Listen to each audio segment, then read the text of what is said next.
अध्याय 16। छोटा गुलाबी भालू। एक व्यक्ति और एक विचित्र व्यक्ति। बड़े लवेंडर भालू ने कहा जब उसने अजनबियों की सावधानीपूर्वक जांच की।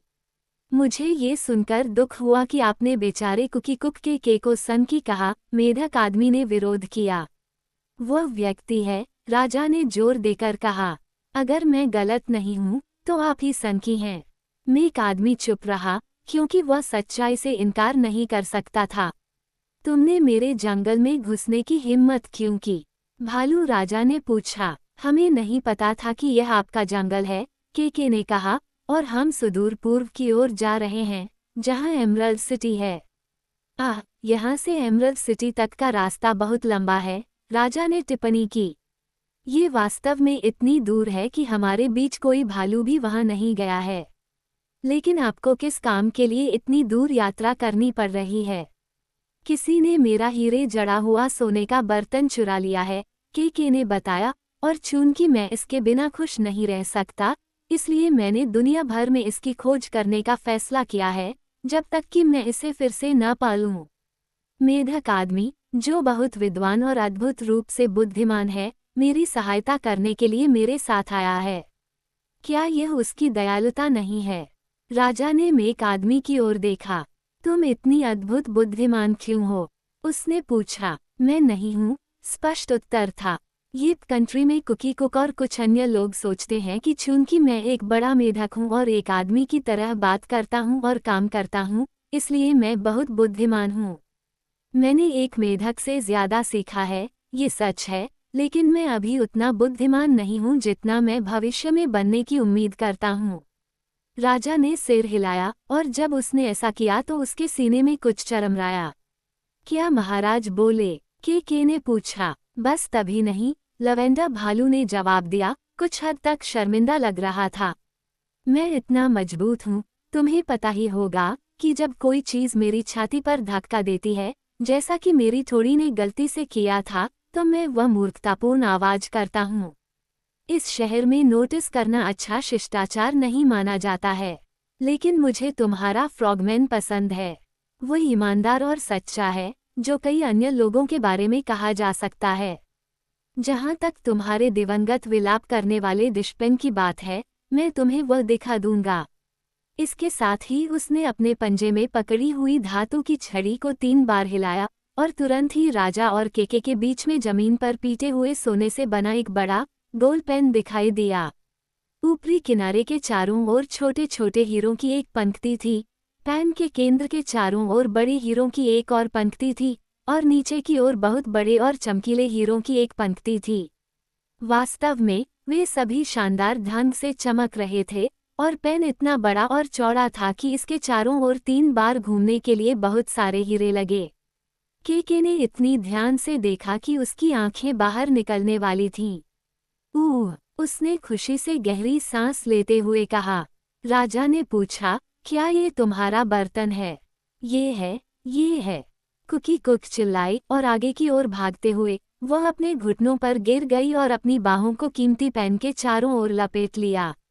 लेकिन उसकी बाहें बिना किसी प्रतिरोध के एक साथ आ गईं। केके ने किनारे को पकड़ने की कोशिश की, लेकिन उसे पकड़ने के लिए कुछ भी नहीं मिला। पेन निश्चित रूप से वहां था, उसने सोचा, क्योंकि वह इसे स्पष्ट रूप से देख सकती थी, लेकिन ये ठोस नहीं था, वह इसे बिल्कुल भी महसूस नहीं कर सकती थी। आश्चर्य और निराशा की कराह के साथ उसने भालू राजा को देखने के लिए अपना सिर उठाया, जो उसकी हरकतों को उत्सुकता से देख रहा था। फिर वह फिर से पेन की ओर मुड़ी, केवल ये देखने के लिए कि यह पूरी तरह से गायब हो गया था।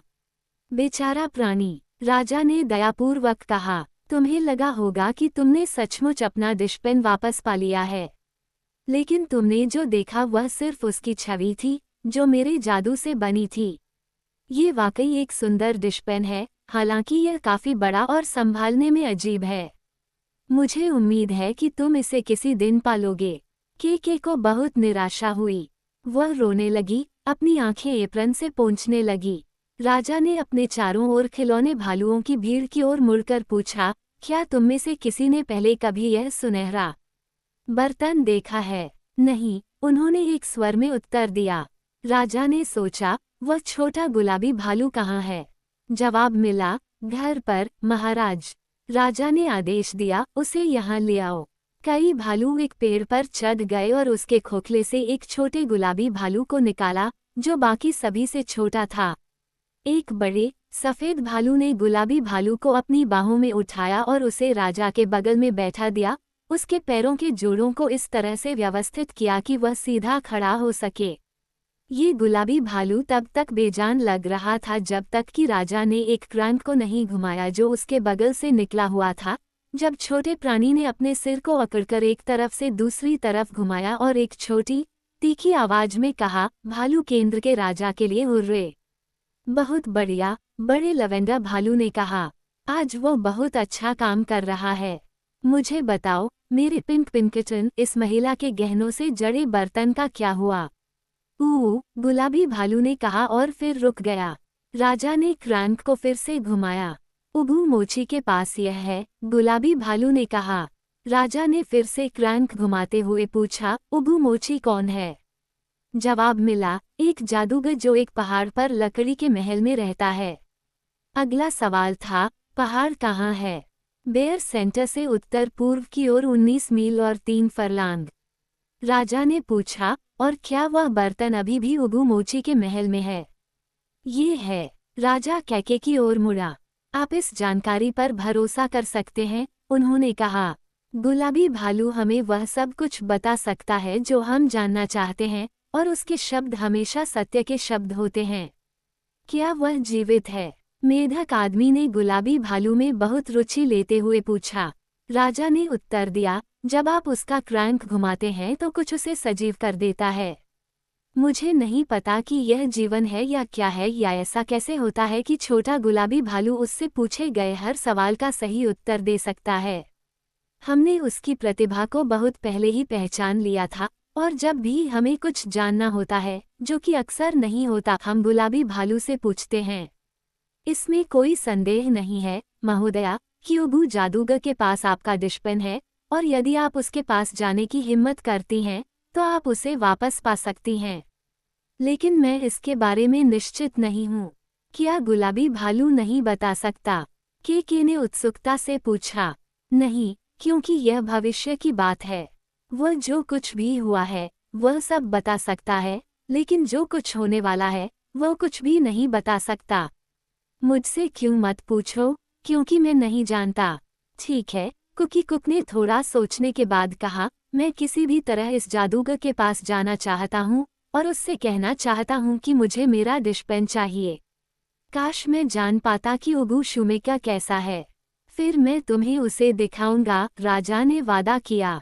लेकिन डरो मत, यह उगू नहीं होगा, याद रखो, लेकिन केवल उसकी छवि होगी। इसके साथ उसने अपनी धातु की छड़ी लहराई, और घेरे में अचानक एक पतला छोटा आदमी दिखाई दिया, बहुत बूढ़ा और दुबला, जो एक विकर की मेज के सामने एक विकर स्टूल पर बैठा था। मेज पर सोने के क्लैप्स वाली एक महान पुस्तक रखी थी। पुस्तक खुली हुई थी, और आदमी उसमें पढ़ रहा था। उसने बड़े चश्मे पहने थे जो उसके सिर के चारों ओर से गुजरने वाले एक रिबन के माध्यम से उसकी आंखों के सामने बंधे थे और गर्दन पर एक धनुष की तरह बंधे थे। उसके बाल बहुत पतले और सफ़ेद थे। उसकी त्वचा, जो उसकी हड्डियों से चिपकी हुई थी, भूरी थी और झुर्रियों से जली हुई थी। उसकी एक बड़ी, मोटी नाक और छोटी आंखें एक साथ जुड़ी हुई थीं। किसी भी हालत में उगू शुमेका को देखना अच्छा नहीं था। जब उनकी छवि उनके सामने आई, तो सभी चुप हो गए और ध्यानमग्न हो गए, जब तक कि कॉर्पोरल वेडल ब्राउन बियर घबरा नहीं गया और उसने अपनी बंदूक का ट्रिगर दबा दिया। तुरंत कॉकटेल बैरल से एक जोरदार पॉप के साथ बाहर निकल गया, जिससे वे सभी उछल पड़े, और इस ध्वनि पर जादूगर की छवि गायब हो गई। तो यही चोर है न? कैके ने गुस्से से कहा। मुझे लगता है कि एक गरीब महिला का हीरे का बर्तन चुराने के लिए उसे खुद पर शर्म आनी चाहिए। लेकिन मेरा मतलब है कि मैं उसके विकर महल में उसका सामना करूंगा और उसे मेरी संपत्ति वापस करने के लिए मजबूर करूंगा। मेरे लिए, भालू राजा ने चिंतनशील होकर कहा, वह एक खतरनाक व्यक्ति की तरह लग रहा था। मुझे उम्मीद है कि वह इतना निर्दयी नहीं होगा कि आपसे इस मामले पर बहस करे। मेढक आदमी उगू शुमेका के दर्शन से बहुत परेशान था, और जादूगर के पास जाने के कैके के दृढ़ निश्चय ने उसके साथी को संदेह से भर दिया। लेकिन वो कुकी कुक की सहायता करने के अपने वचन को नहीं तोड़ेगा, और त्याग की गहरी सांस लेने के बाद उसने राजा से पूछा, क्या महाराज हमें ये गुलाबी भालू उधार देंगे जो सवालों के जवाब देता है, ताकि हम उसे अपनी यात्रा पर अपने साथ ले जा सकें? वो हमारे लिए बहुत उपयोगी होगा और हम उसे सुरक्षित रूप से आपके पास वापस लाने का वादा करते हैं। राजा ने तुरंत कोई जवाब नहीं दिया। वो कुछ सोच रहा था। कृपया हमें गुलाबी भालू को ले जाने दें, केके ने विनती की। मुझे यकीन है कि वो हमारी बहुत मदद करेगा। राजा ने कहा, गुलाबी भालू, मेरे पास मौजूद सबसे बेहतरीन जादू है और दुनिया में उसके जैसा कोई दूसरा नहीं है। मैं उसे अपनी नज़रों से ओझल नहीं होने देना चाहता, नहीं मैं आपको निराश करना चाहता हूँ, इसलिए मुझे लगता है कि मैं आपकी संगत में यात्रा करूँगा और अपने गुलाबी भालू को अपने साथ ले जाऊँगा। जब आप उसे दूसरी तरफ घुमाएंगे तो वह चल सकता है, लेकिन इतने धीमे और अजीब तरीके से कि वह आपको देर कर देगा। लेकिन अगर मैं साथ जाऊँगा तो मैं उसे अपनी बाहों में उठा सकता हूँ, इसलिए मैं आपकी पार्टी में शामिल हो जाऊँगा। जब भी आप जाने के लिए तैयार हों, मुझे बताएं। लेकिन महाराज, कॉपोरल वाडल ने विरोध में कहा, मुझे उम्मीद है कि आप इन कैदियों को बिना सजा दिए भागने नहीं देंगे। राजा ने पूछा, आप उन पर किस अपराध का आरोप लगा रहे हैं? भूरे भालू ने कहा, क्यों? उन्होंने आपके क्षेत्र में अतिक्रमण किया है। हमें नहीं पता था कि यह निजी संपत्ति है, महाराज, कुकी कुक ने कहा। और उन्होंने पूछा कि क्या हम में से किसी ने बर्तन चुराया है? कॉपोरल वेडल ने आक्रोश से कहा, ये हमें चोर, लुटेरे, डाकू और लुटेरे कहने जैसा ही है न? हर व्यक्ति को सवाल पूछने का अधिकार है, फ्रॉगमैन ने कहा। लेकिन कॉपोरल बिल्कुल सही कह रहा है, लवेंडा भालू ने घोषणा की।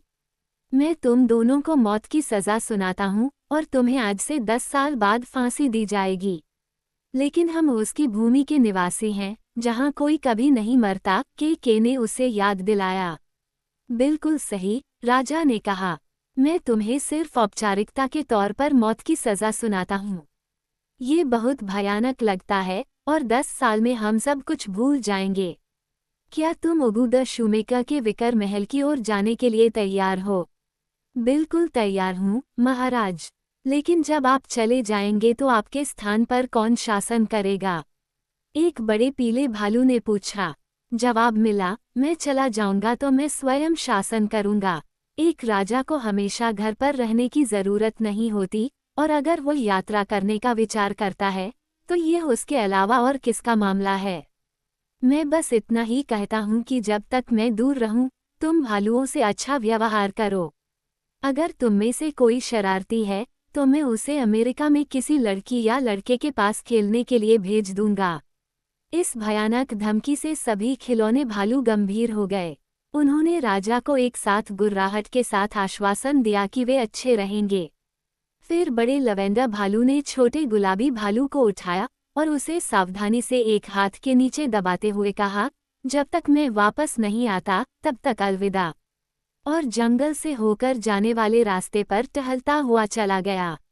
मेढक आदमी और के कुकी कुक ने भी भालुओं को अलविदा कहा और फिर राजा के पीछे चले गए, जिससे छोटे भूरे भालू को बहुत अफसोस हुआ, जिसने अपनी बंदूक का ट्रिगर खींचा और विदाई सलामी के रूप में कॉक खोला।